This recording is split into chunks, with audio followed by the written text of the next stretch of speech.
भोपाल में high profile drug तस्करी और यौन शोषण के आरोपों में जेल में बंद यासीन अहमद उर्फ मछली और शाहवर के साथ परिवार के ट्रांजैक्शन को लेकर मामला सामने आया है।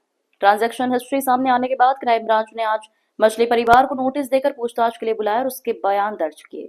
दोपहर करीब 12 बजे मछली परिवार के सदस्य शारिक मछली के साथ बयान दर्ज करवाने के लिए वकीलों के साथ क्राइम ब्रांच पहुंचे थे। दोपहर 12 से लेकर 4:30 बजे तक क्राइम ब्रांच ने मछली परिवार की प्रॉपर्टी और बैंक की जानकारी को लेकर उससे सवाल जवाब किए। क्राइम ब्रांच ने बाहर निकले शारिक मछली पहले तो मीडिया से बचते नजर आए। उसके बाद उन्होंने दफ्तर के बाहर ही एमपी नगर चौराहे पर मीडिया से चर्चा करते हुए उनके ऊपर लगे सभी आरोपों को निराधार बताकर षड्यंत्र में फंसाने की बात कही। शारिक मछली ने कहा कि मेरे खिलाफ साजिश की गई है, मुझे फंसाने में किसका हाथ है ये सब जानते हैं। मैं यहाँ सार्वजनिक तौर पर नाम नहीं लेना चाहता। वहीं संपत्ति पर लगाए गए बुलडोजर को लेकर उन्होंने कहा कि कानून पर पूरा भरोसा है।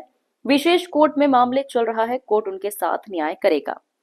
मछली ने कहा कि उन्हें लगता है कि तिवारी किसी आर्थिक लाभ के लिए उनके खिलाफ बयानबाजी कर रहे हैं।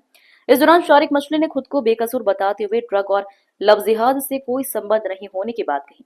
दूसरी ओर पूरे मामले को लेकर भोपाल क्राइम ब्रांच के एसीपी सुजीत तिवारी ने कहा कि ट्रांजैक्शन को लेकर जानकारी मांगी गई थी। वित्तीय जांच को लेकर शारिक मछली को बुलाया गया था। नहीं, दिव्यांशु को मैं जानते ही नहीं हुई है। किसी के द्वारा बनाया गया झूठा एक आवेदन था। ना मैं उस लड़की को जानता ना दिव्यांशु को जानता। तिवारी का आरोप लगा रहे थे।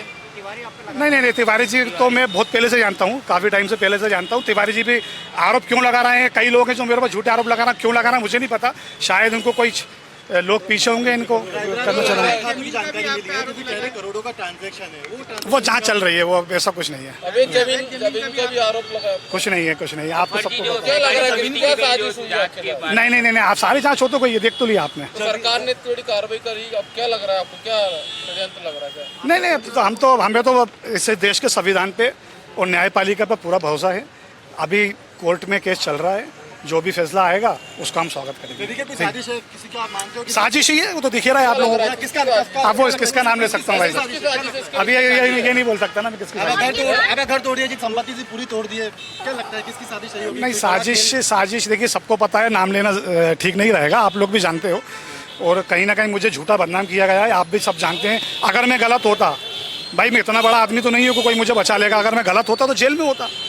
मेरा कोई किसी भी मामले से कोई लेने देना नहीं है, ना ड्रग्स से, ना ये लैंड जिहाद से, ना लव जिहाद से। आपके साथ जो मंत्री जी हैं उनका भी नहीं, ऐसा प्रकरण में वित्तीय अनुसंधान भी किया जाता है, तो वो वित्तीय अनुसंधान किया जा रहा है, जिसके संबंध में कुछ लोगों को नोटिस देकर बुलाया गया है। चूँकि वित्तीय अनुसंधान अभी पूर्ण नहीं हुआ है, उसके संबंध में हमें कुछ और जानकारी चाहिए, विवेचना अभी जारी है। इस संबंध में नोटिस देकर कुछ लोगों को पूछताछ के लिए बुलाया। सर, अकाउंट की बात सामने आ रही है, कोई ट्रांजैक्शन का मामला है? ये अभी मैंने जैसे आपको कहा कि वित्तीय अनुसंधान अपूर्ण है, मामला न्यायालय में भी विचाराधीन। न्यायालय के निर्देश के हिसाब से भी हम लोग काम कर रहे हैं, जैसा हमको निर्देश मिलता है। तो चूंकि उसमें कुछ अपूर्ण है अभी वित्तीय अनुसंधान, तो उसी संबंध में नोटिस दिया गया है, जानकारी ली जा रही है। और अभी जैसे जानकारी आगे आएगी उसके हिसाब से फिर आगे कौन को बुलाया था सर? जो परिजन है उन लोगों को 7-8 लोग हैं लगभग परिजन हैं उनके। तो इस संबंध में जैसा मैंने आपको बताया कि अभी अनुसंधान जारी है, और अभी जैसी आगे कार्रवाई में चीज़ें आएंगी उस हिसाब से आगे कार्रवाई की जाएगी। और मामला न्यायालय में भी विचाराधीन है, तो उसके निर्देश से भी हम लोग जी हाँ, उसमें यही है कि वित्तीय अनुसंधान पूर्ण करते हुए जो भी वैधानिक कार्रवाई की होगी न्यायालय के निर्देशानुसार वो की जाएगी। इसलिए उसमें भी पूछताछ हेतु नोटिस दिए गए थे और अभी विवेचना की जा रही है।